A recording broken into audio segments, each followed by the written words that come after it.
வணக்கத்துடன் pepper and salt news என்கின்ற இந்த வலையொலியில் உங்களை சந்திப்பதில் நான் மகிழ்ச்சி அடைகின்றேன். இன்று கருணா அவர்களை மையப்படுத்தி ஒரு பிரதான செய்தி ஊடகங்களில் முதன்மையான இடத்தை பிடித்திருக்கிறது. அந்த செய்தி என்ன என்பதை அறிகின்ற பொழுது இரண்டு கருத்துகள் நம் மனதிற்குள் எழும்புகின்றன. ஒன்று, திட்டமிட்டு இந்த செய்தி பரப்பப்படுகிறதா, அல்லது தமிழர்கள் மீது மீண்டும் ஒரு நெருக்கடியை உருவாக்குவதற்கான களம் உருவாக்கப்படுகிறதா? இது இரண்டும் தான் இன்றைய பிரதான களமாக இருக்கிறது. கருணா அவர்கள் மீது அப்படி என்ன குற்றச்சாட்டு எடுத்து வைக்கப்படுகிறது, அது கருணா அவர்கள் என்ன செய்ய போகிறார் என்பதை மையப்படுத்தி என்ன தகவல் பரவி கொண்டு இருக்கின்றன. கருணாவின் பின்னால் ஒரு பெரிய படை இருக்கிறது என்றும், அந்த படையை சார்ந்தவர்கள் மீண்டும் தங்களுடைய போராட்ட களத்திற்குள் அவர்கள் இறங்குவதற்கான ஒரு சூழல் உருவாகி கொண்டு இருக்கிறது என்கின்ற ஒரு அச்சத்தை மையப்படுத்திய செய்தி வெளியிடப்பட்டிருக்கிறது. இது உண்மை என்று சொல்லக்கூடிய ஒரு களத்தையும் அந்த செய்தியை சொன்னவர் அழுத்தமாக பதிவிடுகிறார். அந்த செய்தியை சொன்னவர் யார் என்கின்ற கேள்வி வருகின்றது. அந்த கேள்வியின் பின்னணியில் அவர் என்ன விடயங்களை மையப்படுத்திய செய்திகளை சொல்லி இருக்கிறார் என்பதையும் நாம் அறிய வேண்டியதிருக்கிறது. இங்கு இந்த இரண்டை குறித்து அறிவதற்கு முன்பாக முதலில் கருணா யார், கருணாவுடைய செயல்பாடுகள் என்ன என்பதை மையப்படுத்தி சில விடயங்களை நாம் தெரிந்து கொள்ள வேண்டியதிருக்கிறது. கருணா அவர்களை மையப்படுத்தி சமீப காலங்களாக இருக்கக்கூடிய செய்திகள் இரண்டு தான். ஒன்று, பிள்ளையான் அவர்களும் கருணா அவர்களும் இணைந்து ஒரு அமைப்பை உருவாக்கினார்கள். அதற்கு முன்பு கருணா அவர்கள் கருணா அம்மன் படையணி என்கின்ற ஒரு அணியை உருவாக்கி முன்னாள் இயக்கத்தை சார்ந்தவர்களை வைத்து அந்த அணி உருவாக்கப்பட்டிருக்கிறது என்கின்ற செய்திகள் அவரால் எடுத்து வைக்கப்பட்டது. அவரை சார்ந்தவர்களும் அது சார்ந்த கருத்துக்களை எடுத்து வைத்தார்கள். ஆனால் இங்கு பிரதானமான ஒரு கேள்வி இருக்கிறது. பிள்ளையான் அவர்களும் கருணா அவர்களும் இணைந்து ஒரு அமைப்பை, அது ஒரு கூட்டமைப்பை உருவாக்கிய நேரத்தில் பிள்ளையான் அவர்கள் மீது வழக்கு பாய்கிறது. அவர் கைது செய்யப்படுகிறார். வெளிநாடு ஒன்று அறிவித்த துரோக பட்டியலில் இராணுவ தளபதிகளோடு கருணா அவர்களுடைய பெயரும் சேர்க்கப்படுகிறது. இந்த இரண்டு நெருக்கடிகளை சந்திக்கின்ற நேரத்தில் அந்த பாராளுமன்ற தேர்தலில் இவர்களுடைய கூட்டமைப்பு ஒரு பெரிய ஆதிக்கத்தை செலுத்த தவறிவிடுகிறது. இவை தற்பொழுது கருணா அவர்களை மையப்படுத்திய செய்தி. ஆனால் தமிழ் மக்கள் மத்தியிலே கருணா அவர்கள் எந்த கோணத்தில் இருக்கிறார் என்பதை பார்க்கின்ற பொழுது தற்பொழுது சிங்களத்தில் வெளியாகி இருக்கக்கூடிய ஒரு நூலை மையப்படுத்திய சில தகவல்களை எடுத்து வைக்க வேண்டியதிருக்கிறது. இந்தியாவின் மிக முக்கிய பத்திரிகையாளராக இருக்கக்கூடிய நாராயணசுவாமி என்கின்ற ஒருவர் இயக்கத்தின் தோல்வி எதனை மையப்படுத்தி அமைந்தது என்பதை முன்னிலைப்படுத்தி ஒரு நூலை ஆங்கிலத்தில் எழுதியிருந்தார். அந்த நூலை தமிழில் மொழிபெயர்த்து, அந்த நூலை சிங்களத்தில் மொழிபெயர்த்து சிங்களத்தில் வெளியிடுவதற்கான களத்தை எடுத்திருக்கிறார்கள். அந்த நூலில் இயக்கத்தை சார்ந்தவர்களை மையப்படுத்தி பல விடயங்கள் பேசப்பட்டிருக்கிறது என்பது செய்தி. அதிலே குறிப்பாக கருணா அவர்கள் இயக்கத்தோடு பயணித்து கொண்டிருந்தால் இயக்கம் தோல்வியை சந்தித்திருக்காது என்கின்ற ஒரு பதிவு இருக்கிறது என்பது செய்தி. அப்படி என்றால் அந்த நூலில் வேறு பல கதைகளும் பேசப்பட்டிருக்கும் என்பதுதான் நிஜம். காரணம், இந்த நாராயணசாமி அவர்களுக்கு இயக்கத்தை சார்ந்தவர்களோடு மிக நெருக்கமான ஒரு நெருக்க தொடர்பு இருந்தது என்கின்ற அடிப்படையில் தான் அவர் இந்த நூலை எழுதியிருக்கிறார் என்கின்ற செய்திகள் வருகின்றன. அப்படி என்றால் கருணா அவர்கள் இயக்கத்தோடு தொடர்ந்திருந்தால் இயக்கம் இவ்வளவு பெரிய தோல்வியை சந்திப்பதற்கான களம் அமைந்திருக்கிறது என்கின்ற ஒரு விடயத்தை அந்த நூல் முன்னிலைப்படுத்தியிருக்கிறது என்பதாக இப்பொழுது வந்து கொண்டிருக்கக்கூடிய செய்திகள் சொல்கின்றன. ஆனால் மக்களை பொறுத்த மட்டில் என்ன கோணத்தில் பார்க்கிறார்கள் கருணா அவர்களை? இதை நாம் பார்க்கின்ற பொழுது ஒட்டுமொத்தமான மக்கள் சமூகம் கருணா அவர்களை துரோக பட்டியலில் வைத்திருக்கிறது.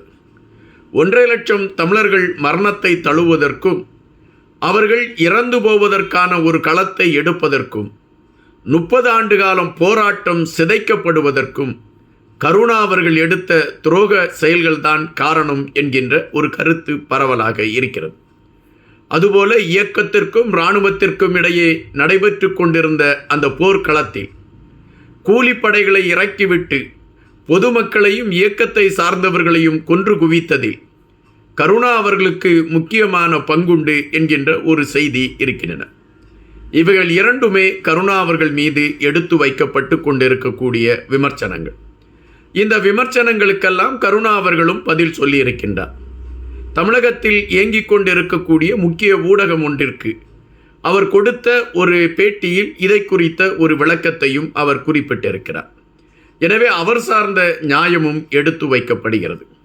இப்பொழுது கருணா அவர்கள் ஏன் பேசுபடு பொருளாக மாறினார்? அதன் பின்னால் இருக்கக்கூடிய உண்மை செய்தி என்ன? இவைகளை நாம் அறிய வேண்டியதிருக்கின்றது. சுமன ரத்ன தேரர் என்பவர் ஒரு செய்தியை எடுத்து வைக்கிறார். அந்த செய்தி என்னவென்றால், மீண்டும் கருணா அவர்கள் இயக்கத்தை சார்ந்தவர்களை ஒன்றிணைத்து ஒரு போராட்ட களத்தை உருவாக்குவதற்கான முயற்சிகளை எடுத்துக்கொண்டிருக்கிறார். அதற்கான களங்கள் ரகசியமாக உருவாக்கப்பட்டு கொண்டு இருக்கிறது. கருணா அவர்களுடைய அமைதியும் அவர் என்ன செய்கிறார் என்கின்ற விடயம் தெரியாமல் இருக்கக்கூடிய களத்தின் பின்னணியில் இவைகள் வீரியம் கட்ட தொடங்கி இருக்கிறது என்பதை புரிந்து கொள்ள வேண்டும் என்று சுமன ரத்ன தேரர் தன் கருத்துக்களை பதிவிட்டிருக்கிறார். அவர் மேலும் குறிப்பிடுகின்ற பொழுது, நான் இயக்கத்தோடு நெருக்கமாக பயணித்து கொண்டிருந்தவன். எனவே இயக்கம் என்னென்ன கோணத்தில் செயல்படும் என்கின்ற விடயம் எனக்கு தெரியும். அதுபோல கருணா அவர்களுடைய பின்தங்கள், இயக்கத்தில் இருந்து அவர் வெளியேறிய களம் அந்த இயக்கத்திற்கான ஒரு சோதனை காலமாக மாறிவிட்டது என்றும் அந்த தேரர் குறிப்பிட்டிருக்கிறார். அதன் பின்பு அவர் சில கேள்விகளை எழுப்பியிருக்கிறார். அந்த இறுதிக்கட்ட போரில் இயக்கத்தை சார்ந்தவர்களை அழிப்பதற்கான களத்தை எடுத்து இராணுவம் முன்னேறியது. அவர்களை வெற்றி பெற்றுவிட்டதாக இராணுவமும் அறிவித்தது. ஆனால் இயக்கத்தை சார்ந்தவர்கள் நாங்கள் ஆயுதங்களை மௌனிக்கிறோம் என்று சொல்லி மௌனித்தார்கள். ஆனால் இராணுவம் இயக்கத்தை சார்ந்தவர்கள் உபயோகப்படுத்திய அந்த ஆயுதங்களை கைப்பற்றியதா என்றால் இதுவரை தெளிவில்லை. அப்படி கைப்பற்றப்பட்ட ஆயுதங்கள் எங்கிருக்கிறது என்கின்ற கேள்விக்கு யாரிடமும் விடையும் இல்லை. அந்த ஆயுதங்களை எல்லாம் கருணாவை சார்ந்தவர்கள் பதுக்கி வைத்திருக்கிறார்கள். இப்பொழுது அந்த ஆயுதத்தை எடுத்துக்கொண்டு அவர்கள் போராட்ட களத்திற்கு தயாராகிவிட்டார்கள். 40 வயதிலிருந்து 50 வயது உள்ளவர்கள் கருணா அவர்களுடைய பின்னால் திரண்டு நிற்கிறார்கள். கூடிய விரைவில் இதற்கான ஒரு செய்தி வெளியே வரும் என்கின்ற ஒரு கருத்தை சுமன ரத்ன தேவர் எடுத்து வைத்திருக்கிறார். இது உண்மையா என்கின்ற கேள்வியை கேட்கின்ற பொழுது, உண்மையாக இருப்பதற்கான வாய்ப்பு இருக்கிறதா என்றால் அது மிக மிக குறைவு என்று தான் கணக்கிட முடிகிறது. காரணம், தற்பொழுது உள்ள சூழலில் இராணுவ முகாம்கள் வடக்கு கிழக்கு பகுதியிலிருந்து அப்புறப்படுத்துவதற்கான ஒரு களம் எடுக்கப்படுகிறது. அரசு அதற்கான வாக்குறுதியை கொடுத்திருக்கிறது. நாடாளுமன்றத்தில் தமிழ் நாடாளுமன்ற உறுப்பினர்கள் இதனை மையப்படுத்தி அவர்கள் போராட்ட களத்தில் இறங்கி நின்று கேள்விகளை கேட்டுக்கொண்டிருக்கிறார்கள். எனவே அரசு விரைவாக இராணுவத்தை சார்ந்தவர்களை வடக்கு கிழக்கு பகுதியிலிருந்து அப்புறப்படுத்த முயற்சி செய்து கொண்டிருக்கின்றது. எனவே தமிழர்கள் கொஞ்சம் சுதந்திர காற்றை சுவாசிப்பதற்கான ஒரு களத்தை நோக்கி நகரத் தொடங்கி இருக்கிறது. இதை எப்படி அனுமதிப்பது என்கின்ற கேள்வியின் வெளிப்பாடாக இப்படி ஒரு செய்தியை சொல்லிவிட்டால் இராணுவம் மீண்டும் தமிழர் பகுதியில் நிலை கொள்வதற்கான ஒரு களம் உருவாகிவிடும். அப்படி உருவாகக்கூடிய பட்சத்தில் தமிழர்கள் மீண்டும் ஒரு நெருக்கடியை சந்திப்பதற்கான ஒரு களத்தை அடையலாம் என்கின்ற எண்ணத்தில் இதுபோன்ற செய்திகள் எடுத்து வைக்கப்படுகிறதா என்கின்ற கேள்விகளும் எழும்பாமல் இல்லை. தற்பொழுது கருணா அவர்களை மையப்படுத்தி பரவி இருக்கக்கூடிய செய்தி தமிழர்களுக்கு திட்டமிட்டு கொடுக்கக்கூடிய நெருக்கடிக்கான ஒரு ராஜதந்திர நகர்வா? இந்த கேள்விகள் தான் இப்பொழுது மனங்களில் எழும்பிக் கொண்டு இருக்கின்றன. மக்களை பொறுத்தமட்டில் தங்களுக்கான விடிவை நோக்கி நகர்ந்து கொண்டு இருக்கக்கூடிய நேரத்தில் இதுபோன்ற சில செய்திகள் அவர்களை மீண்டும் மீண்டும் நெருக்கடிக்குள் கொண்டு திணிக்கிறது என்பதுதான் நிஜம். சுமன ரத்ன தேரர் குறிப்பிட்டிருக்கக்கூடிய கருத்துகள் உண்மையா என்றால் அதற்கான ஆதாரங்கள் இல்லை. ஒருவர் அமைதியாக இருக்கிறார் என்பதை மையப்படுத்தி அவர் ஒரு பெரிய அணியை திரட்டுகிறார் என்ற கருத்தை பதிவிடுவது என்பது ஆதாரம் இல்லாமல் சொல்லக்கூடிய ஒரு குற்றச்சாட்டாகத்தான் பார்க்க முடிகின்றது.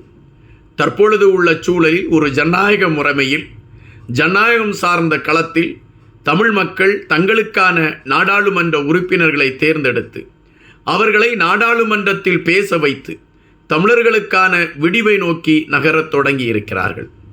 இந்த சூழலில் இதுபோன்ற ஒரு களங்கள் உருவாக்கப்படுவதும் இதுபோன்ற சிக்கல்களை உருவாக்கக்கூடிய களங்களை செய்வதும் ஒரு அரசியல் களத்தில் ஒரு சகுனி ஆட்டமா என்கின்ற கேள்விகள் எழும்பாமல் இல்லை. இதற்கான விடைகள் என்ன?